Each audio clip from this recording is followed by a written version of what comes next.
लोकसभा चुनाव 2024 के नतीजे बीते दिन सबके सामने आ गए हैं और ये जो नतीजे हैं जहां पर सत्तारूढ़ भाजपा, जिसको बिल्कुल भी आशा नहीं थी कि इतने इस तरीके से जो भाजपा है वो उसकी परफॉर्मेंस रहेगी, क्योंकि जहां पर भाजपा 400 पार का लगातार नारा दे रही थी, लेकिन भाजपा 400 पार तो क्या 300 पार भी नहीं कर पाई।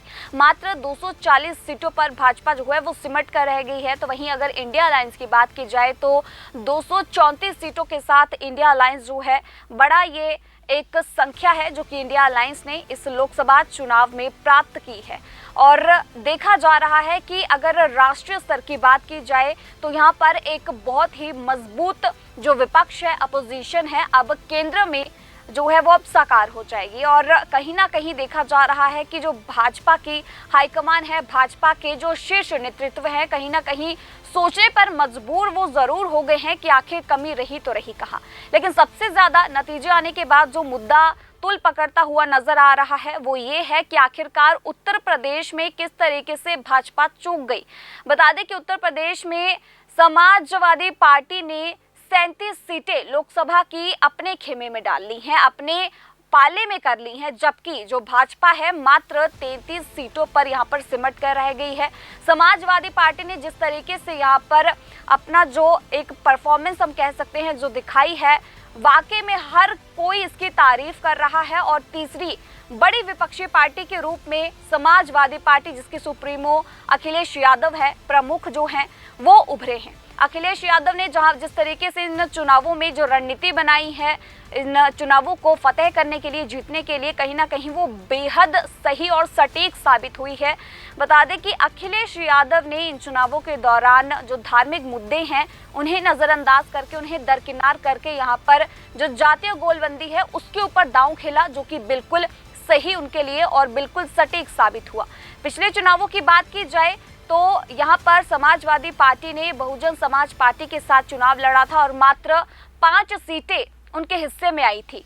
अगर राष्ट्रीय स्तर पर बात की जाए तो देखिए, उत्तर प्रदेश एक ऐसा राज्य है जो कि केंद्र में सरकार बनाने की अगर बात की जाए तो बहुत महत्वपूर्ण भूमिका निभाता है। यूपी में सपा अध्यक्ष अखिलेश यादव ने विपक्ष के अभियान का नेतृत्व किया। सपा ने गठबंधन के तहत 62 सीटों पर चुनाव लड़ा। 17 सीटें कांग्रेस और 1 सीट तृणमूल कांग्रेस को दी। सीट शेयरिंग की ये रणनीति काफी कारगर साबित हुई। कांग्रेस के साथ साझेदारी करने के चलते सपा मतदाताओं को ये मनोवैज्ञानिक संदेश देने में सफल रही कि राष्ट्रीय स्तर पर भाजपा का विकल्प मौजूद है। 2019 के चुनाव में पूर्व कैबिनेट मंत्री शिवपाल सिंह ही सपा से अलग थे, लेकिन इस बार परिवार की एकजुटता से भी अच्छा संदेश गया। सपा ने प्रत्याशी तय करने में पीडीए फॉर्मूले का पूरा ध्यान रखा। अपना आधार वोट माने जाने वाले यादवों और मुस्लिमों से ज्यादा कुर्मी बिरादरी के प्रत्याशी उतारे। ब्राह्मण और ठाकुर के समेत सामान्य जाति के प्रत्याशियों को भी प्रतिनिधित्व दिया। अखिलेश का ये दांव बिल्कुल सही बैठा और पार्टी को अप्रत्याशित सफलता भी मिली। अखिलेश यादव ने स्वामी प्रसाद मौर्य के विवादित बयानों से खुद को और अपनी पार्टी को भी दूर रखा। बहुत ही सीधे अंदाज में राम मंदिर प्राण प्रतिष्ठा पर सीधे कोई प्रतिक्रिया नहीं दी। इतना ही नहीं, इटावा में विशाल मंदिर का निर्माण प्रारंभ कराया। साथ ही जातीय गोलबंदी के लिए संविधान और आरक्षण के मुद्दे को प्रमुखता दी। पेपर लीक, अग्निवीर के सहारे बेरोजगारी की समस्या से बड़ी चोट की।